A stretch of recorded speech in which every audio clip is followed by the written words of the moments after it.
Social media might have silenced the President of the United States, but his son has been vocal on his behalf. Donald Trump Jr. today claiming the country is losing free speech.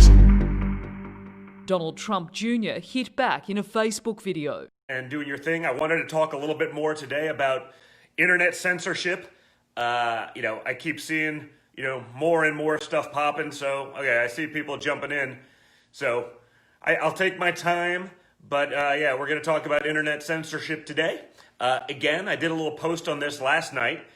And again, if you haven't done so already, this is sort of the fail-safe for if and when the social media overlords inevitably throw us all off of, the platforms that they so heavily censor and regulate only one way against anyone that has, conservative thoughts, anyone that's pro-2A, anyone that's religious, those people get shut down. But if you're a vile leftist, if you're a criminal, if you're the Ayatollah, no problem. I just saw the Ayatollah of Iran opened up an Italian language Twitter page. So not only does he have his own page, an American page, an English page, an Italian page, but this is someone who's threatened genocide to the state of Israel. He's allowed to remain on Twitter, but others aren't. The big news that I'm seeing right now is, Google and Apple. So I heard Google from someone saying that Google now is threatening, and I don't know, I haven't verified this, but I have there's enough noise there. I know Apple did it yesterday. They threatened Parler, another social media app that seems to be pro-free speech. Amazing. It's amazing.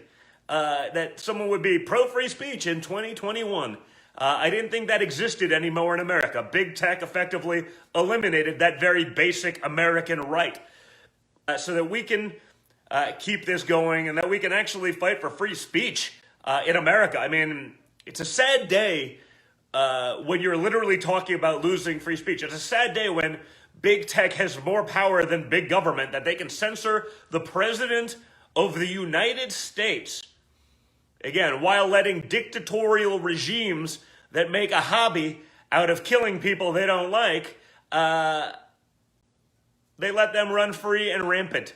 Think about it. Think about the crimes against humanity that the Ayatollah and Iran have committed. Whether that's, sending IEDs to all over the Middle East to kill American soldiers, whether that's throwing homosexuals off of buildings, whether that's some of these other regimes, grabbing journalists. You'd think the media would say something about this, but, again, they've gone full leftist. They are no longer journalists. They haven't been in a long time. They've gone full leftist. So, they're okay with that, even though some of their colleagues have literally been put in cages, doused in gasoline, and lit on fire. Those people can have a Twitter and social media presence, the people that do that. But the President of the United States can't. Honestly, guys, it's sad and it's sick. But since it seems to be happening, and since it seems to be coming, and since, in my mind, you'd have to be the dumbest person in the history of dumb people to believe that it's a total coincidence that the day that Twitter locks out the President of the United States, Apple threatens to throw Parler off the App Store. So, I don't know what, 60% of American people couldn't possibly download the app onto their phone if it wasn't there. Total coincidence, right, guys? Google threatens to do the same, so you get the other 50%, other 40% who perhaps aren't using Apple phones. I mean, this is a monopoly on thought. This is a monopoly on free speech that these companies have. And of course, the Republicans, as always, they tuck tail and run. They don't fight for 230 reform. They take the $5,000 check from Google. They go tell their constituents whatever they need to hear, that they're actually going to do something about the censorship of people from the religious right or people from the Second Amendment crowd. They do all that. Then they take the $5,000 check from Google and don't do anything. But, unfortunately, that's just part of the territory these days. Free speech goes one way, and it's controlled by a one-sided group of individuals that are part of the West. We can mobilize, we can get that message out, you can spread the word, but at least I'll have a little bit of the chunk. It'll be a small fraction of my following, obviously. It's going to be a tiny fraction of what I have right now that I've spent years trying to curate, to build up. I do spend a lot of time, on social. I try to give you guys the behind the scenes in terms of what's going on in my life with my family, wherever I can, whatever kind of snapshot of some of the, really cool stuff that I get to do that I think a lot of Americans should get to experience that may not.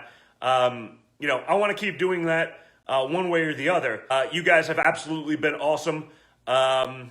It's really awesome to see in the face of such a full frontal assault, on the foundation of America, free speech. It's awesome to have you guys be so loving and so supportive. We truly appreciate it. We will see you guys soon. Have a great weekend. Wow, a lot of comments coming in. So I will actually take a little time now. I'll go through, read these comments, and maybe give you my thoughts on it later on. So